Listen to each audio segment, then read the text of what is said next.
Hello বন্ধুরা, আশা করি তোমরা সবাই ভালো আছো। অনেক দিন পর আমাদের চ্যানেলে একটা ছোট্ট মিনি ব্লগ প্রথম তোমাদের সাথে শেয়ার করতে চলেছি। সকালবেলা ঘুম থেকে উঠেই কিছুটা সময় নিজের সাথে কাটিয়ে নেওয়ার চেষ্টা করি যতদিন হাবড়াতে থাকি। তারপরে কিন্তু আমার পরপর দুটো ব্যাচ পড়ানো থাকে। পরপর ব্যাচ পড়িয়ে নেওয়ার পরে আমি স্নান সেরে একটু ঠাকুরের সামনে বসি এবং পুজো করে নিই। এই দেখো আমার ছোট্ট নাড়ুগোপাল, ওকে আজকে কেমন লাগছে অবশ্যই কিন্তু তোমরা বলো। তারপরে ধীরে ধীরে রেডি হতে শুরু করি এবং রেডি হওয়ার সঙ্গে সঙ্গে আমি সকালের ব্রেকফাস্টটাও সেরে নিই। সেরে নেওয়ার পরে কিন্তু স্কুলে যাওয়ার জন্য বেরিয়ে পড়ি। স্কুল যেহেতু আমার অশোকনগরে, তাই জন্য বাসে বা অটো করে আমাকে যেতে হয়।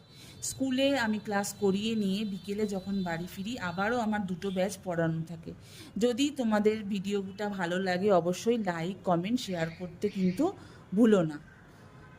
আশা করি তোমরা সবাই ভালো থাকবে। বাই।